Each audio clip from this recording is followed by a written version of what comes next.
Welcome everybody to What the Football. This is the Scrubber and BH show, and you are in the right place. Welcome, Washington football team fans. Hey, Scrubber, BH here. Yeah, welcome to this first prediction show. It's going to be a blast. Charlie, hit it.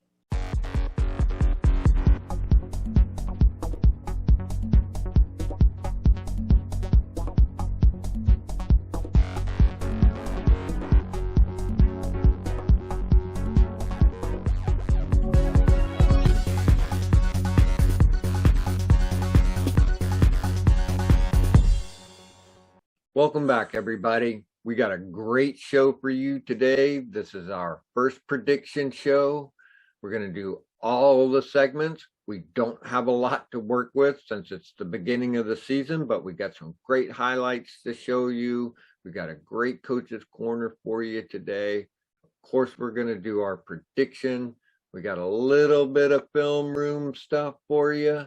And then, of course, we got our boy BH is going to let you know about all the fantasy for the beginning of the season to get you going the right way. Ain't that right, BH?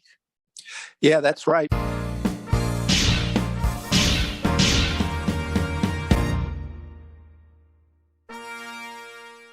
Now's the time to be concentrating on fantasy. We all know that. Drafts are coming up at the end of the month, beginning of September. And what we're going to talk about basically is just Washington football team guys that we'd like to get in our drafts. Let's find out where they're ranked. Let's find out, where their average draft position is, stuff like that. If you're in a Washington football team centric draft, got all your Washington football team buddies, you can throw all this information out the window because, we know how guys just love to grab their favorite players, grab that Washington football team defense. So, but if you're in a standard league with some guys, this is good stuff. We'll talk about 2 or 3 guys every week leading up to the draft. So first and foremost, we know number one guy is going to be Antonio Gibson.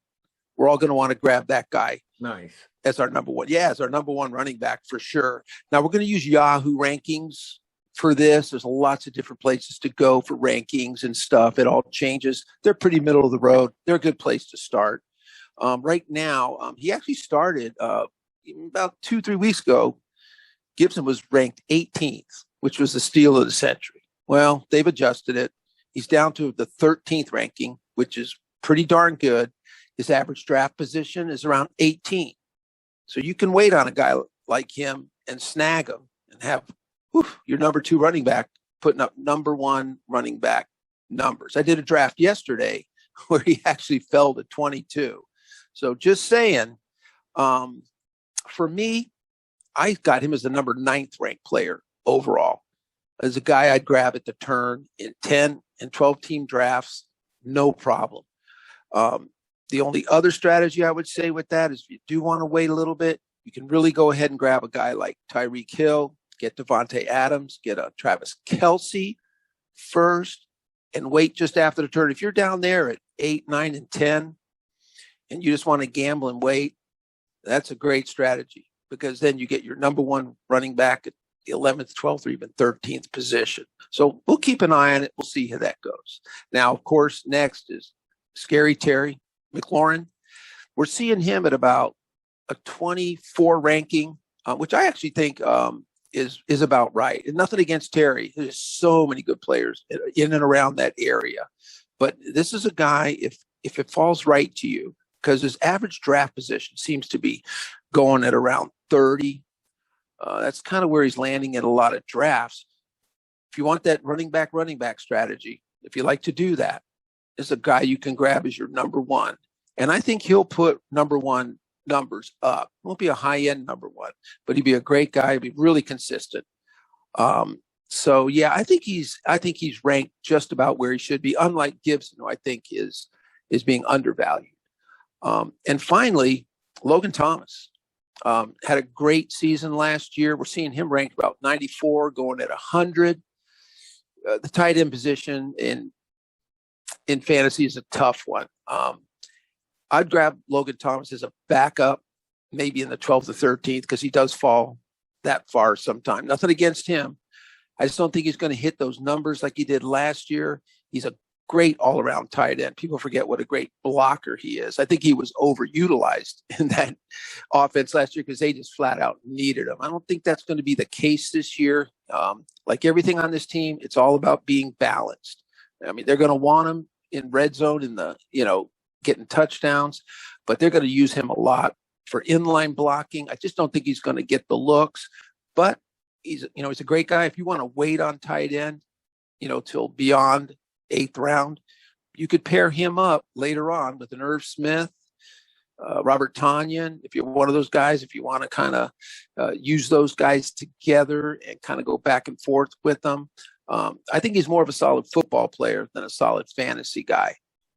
So as Ron Rivera runs a more balanced offense and he spreads out the touches to everybody, that has an effect on the fantasy football. Is that right? These guys aren't going to get, like, one guy's not going to get a lot of touches, so his numbers won't be as high. So the balanced offense hurts fantasy. Do I get that right?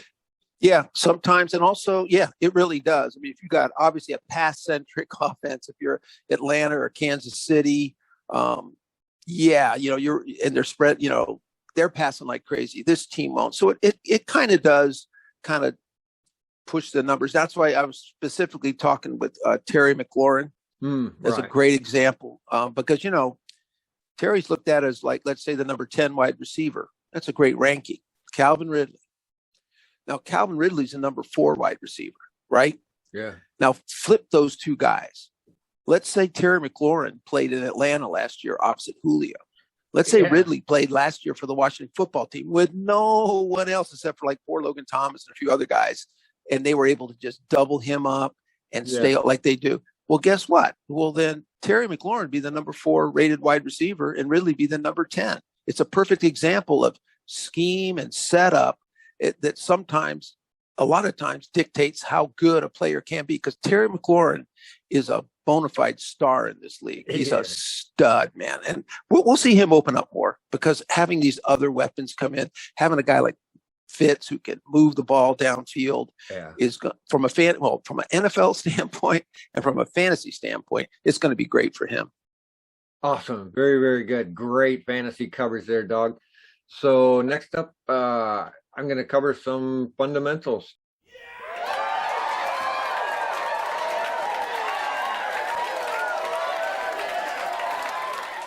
Fundamentals for this week, I will focus on position flex, having a defense-oriented head coach, team coherence, and discipline. Now, position flex is gaining way more traction in the NFL.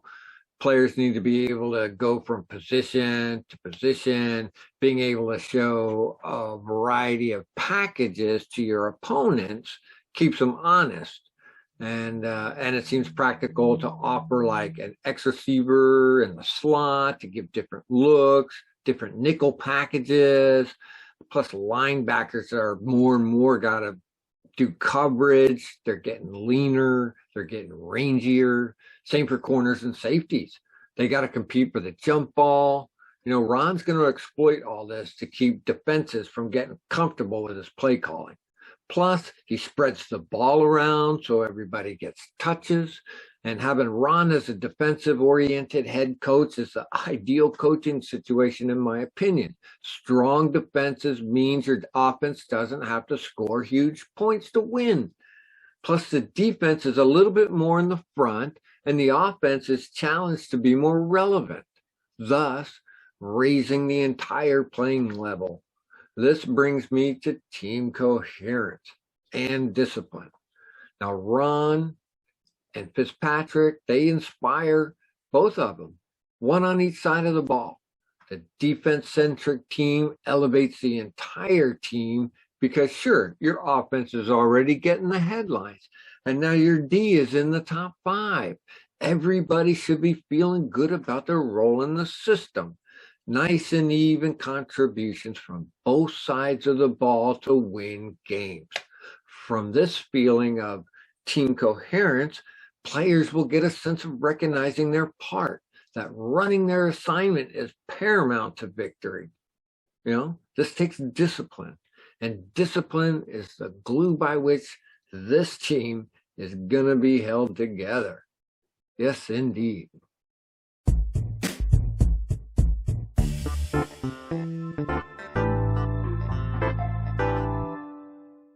Okay, now we're going to come up to one of our favorite segments, Film Room. We'll be doing this every week. It's going to be great. We're going to go back and look at some games, going to look at some fundamental plays, look at plays and look at the fundamentals of the plays, how the fundamentals drive those plays, make them successful, even get some film room looking forward, look at our opponents, look at what they're doing, all kinds of stuff.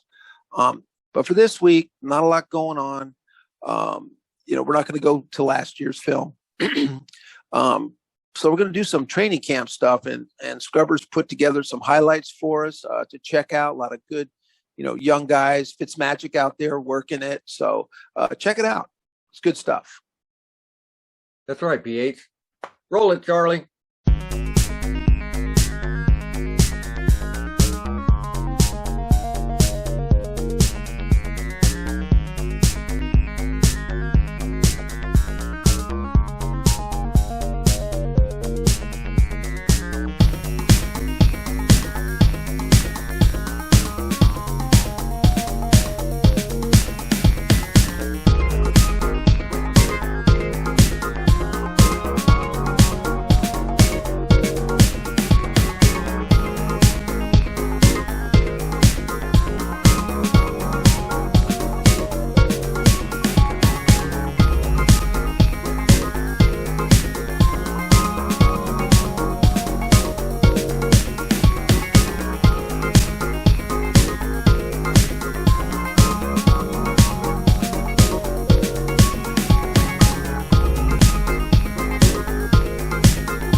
Yeah, it's fun to see them guys out there running around. They got their helmets and pads on, and it's good to see all the big guys out there. But is there anybody out there you see on the radar, BH, that's up and coming? Maybe we should be looking at?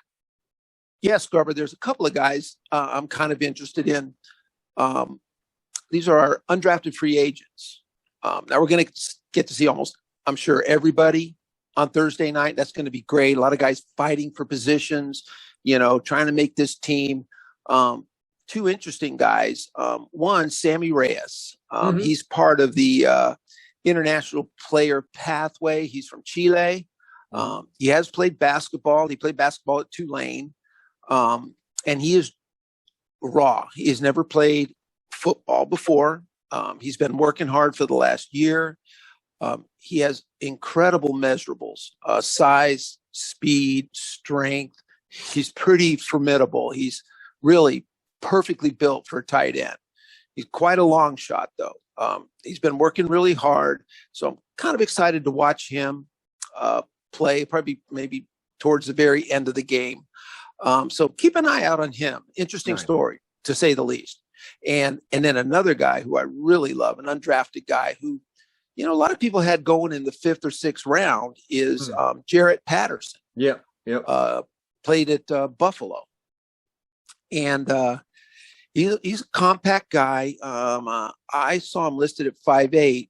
Scrubber, what have you heard? Yeah, he did an interview. He actually came out and he said he's 5'7", but he spins it and it's to his advantage, and he makes a good case for that. Yeah, I think he's a great player. Cool. So 5. Well, they better hurry up. Thursday night it'll be 5'6". So but yeah, he is. He's a little spark plug, but he's got a little bit of weight to him. He's like Darren Sproles plus, is how I would say. Maybe not as shifty, but kind of the same kind of way. But he's got some power. A lot of times in these games, these are the running backs that get a lot of reps, because they need to. I mean, they're in there. They got to finish. They got to play all 4 quarters. We're not going to put our main guys in there and get beat up. So we're going to get to see Jared Patterson out there, hopefully quite a bit. And hopefully he excels and does really well, because this is the kind of guy we want to make our roster. And we really do. Nothing against those veterans, but we want to get younger and faster and stronger. So anyway, keep an eye on Jared Patterson. He's a guy to look for. I'm really excited to see what he does. Awesome, BH. We're going to keep our eyes out for them guys. That Reyes guy, he's looking good. It's a great narrative. If he can really flex into that position, that would be awesome to see. Patterson, another great choice there. A good kid. That's always been me, the underdog, the hidden gem. I'm a type of person. I'm not going to talk about it. I'm going to be about it. And, whatever team takes me, I'm going to show you from day one why you made a smart pick. Yeah, so I'm 5'7", just a player, the player that has a pro mindset already. That's going to be ready ever since we stepped on the facility. A guy that's not going to flinch, a true leader, a person that's going to come to work and give everything he has. I'm just ready. I'm so ready to prove myself right. Flex, team player. He's got his head in the game. Fits right into the program. So we're going to hear right now from Coach Ron, and he's going to tie it all together for us. Good deal. Let's hear what Coach has to say. Backup player will work with the ones, because we don't need to wait until the middle of September in the middle of a game and a guy who's never taken a snap with the number 1 offensive line all of a sudden get in the middle of having to take a snap with the number 1 offensive line. And we've always said we're going to play the guys we believe that help us the most, that give us the best opportunity. We have a whole different combination of defenses, different sub packages that everybody's going to fit in. We're going to give everybody an opportunity to own something. Got a little saying we tell the guys, I want 11 guys doing one thing at a time, not one guy trying to do 11. I want all your guys to be able to do that. Just understand what's happening, make each other right, make the unit right. Distribution. Who's the ball being thrown to, who's catching the ball, who's running the ball, who's getting what touches. And if you can keep that diverse, if you can have where you have 8 different guys touching the ball, not one guy touching it 10 or 12 times. I think part of it is just understanding, when can I play with my eyes? When can I, when can I look through the receiver to the quarterback, which you'll get through zone. In man coverage, the idea is to get at the line of scrimmage, be physical with the guy, jam him, try to route him to your leverage. And part of it is just understanding that I don't have to do that as much as I've got to get used to looking through to the quarterback. And you don't want that to carry over when you now go to your man technique. So it's just kind of understanding, getting used to. And the only thing that really helps with that is just reps. Well, I think the thing about Cole more so than anything else is I think because he understands and he's got a better feel for what we're doing and how we do it, I think that's helped him as far as development in terms of his discipline. Part of the discipline is realizing and recognizing that I don't have to make every play. Okay, I have to make the plays that are presented to me as I do my job, as I read my keys. Every now and then, I'll get out of my gap or my responsibility and go make a play, but that's because I've seen it. I'm not trying to force it. Having more confidence in terms of, hey, I know I can help somebody out here, I can help somebody out there. I know where my help's at, so I could take a shot here or a shot there. So I just think it's, second year in the defense, getting a lot more confidence in it. The coverage aspect in terms of, man-to-man, it's just, man-to-man coverage, being patient, trusting my speed, not lunging, and just having good eyes. Having Del Rio, having Rivera and Russ, all, they're all linebackers, right? All played linebacker, all coached linebackers. They're tremendous having those guys out there. We start all over, and you build those basic building blocks, and then you start reaching a point. Okay, I can start thinking level 2, level 3. Hey, what is the offense doing? What are they showing me? What are we getting? So I'm able to. I'm not thinking about what my job is so much as much as I can look at the offense and see what formation we're getting, what plays we could possibly get. That was great. Great to hear from Coach. Great to hear his philosophy. I kind of like that thing. It's better to have, 11 guys doing one thing instead of one guy doing 11 things. Yeah, I've seen that a lot, especially on defense. I swear it's such a reactive kind of a thing to be a defensive player. And boy, is it easy. And I think he kind of saw that, talks about that, with Holcomb. Yeah. You just want so bad to rip in there or to do things. And they've got a game plan. They have a defensive strategy. And boy, and I've just seen guys overrun plays, get out of position, and their heart's in the right place. And they're just putting the whole defense in peril. And, position flexibility that he talks about is really cool. And he talks about it, offense and defense. Mm-hmm. And that's great. I like what he's talking about with the corners, mm-hmm. And I'm glad that, William Jackson is there because he is more of a press man kind of guy. He didn't do a lot of that last year. And that always hurts you no matter who you are. If you're all man, if you're all zone, teams will pick on that because you won't be able to, a lot of these times they disguise what they're doing, because a lot of times they'll do that. They'll come up and look man. They'll go to zone. They'll drop in looking zone. They'll do man. Yeah. So if you're just doing one, well, you're not fooling anybody. So, and I think it probably will be a challenge for William Jackson, I'm sure he's done some zone stuff, but it sounds like they're going to give him the reps, how to be able to cover and, at the same time, like you said, be looking in at that quarterback, watching that quarterback's head and shoulders, where he's going to go. So he's another good kid too. I love that guy. Who's that? Jackson. Oh, he's a great guy. I was just so glad when they got him, man. Solid kid, man. Yeah, just what they needed. Adding him and the rookie St. Juiced, big, tall, rangy guy he's gonna be part of that DB team. He's gonna be in there nickel and dime packages. Yeah. Makes our DBs so much better than last year, man. Good. They did. So coaches, his philosophy is it's just why we love the team and excuse me, and we love him because that's what we want to see. So, that was really good. We'll get more of that as the season goes.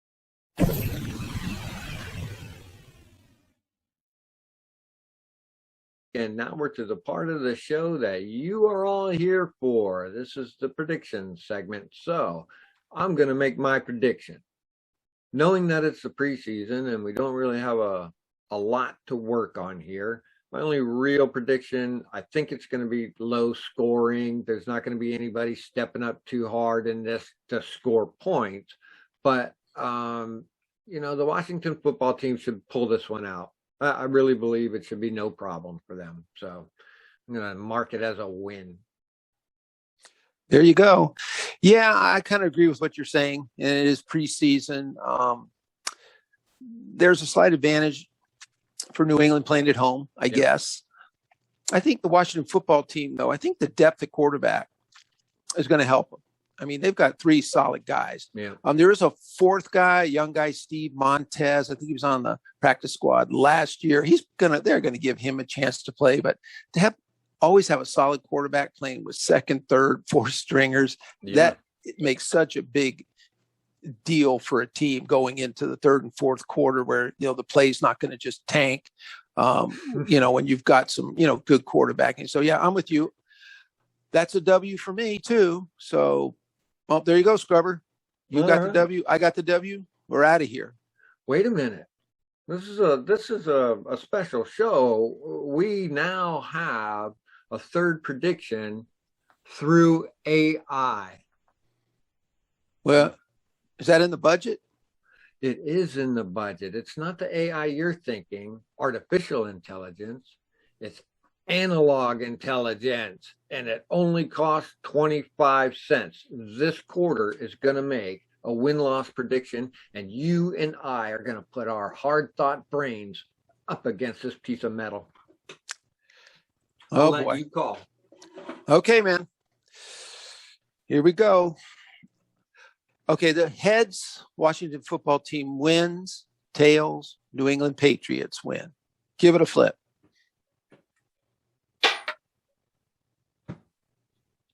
Tails. AI going for New England. Okay. Now, are we going to go this route all year? You and me versus AI? Yeah. Oh, and look at the back. Oh. It's got a Philadelphia back on it. Nice. No, we're going to keep this. Okay. All right. Sounds good. Sounds good. AI has spoken. I like it all year long. We'll get those predictions done. Okay, man. Look, good show. We've pretty much covered it all. Not bad for a first show preseason. Things will get going. We'll get some good film room. Yeah. It's that's the main thing. We're gonna have fun. Yeah. Again, for me, I like being in the milieu, I like the game.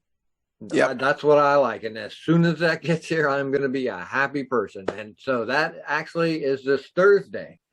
So that is tomorrow night. So it's going to be good. The first game. Going to be awesome. Looking forward to it, man. I'm excited. Roll the outro, Charlie. Take care, everybody.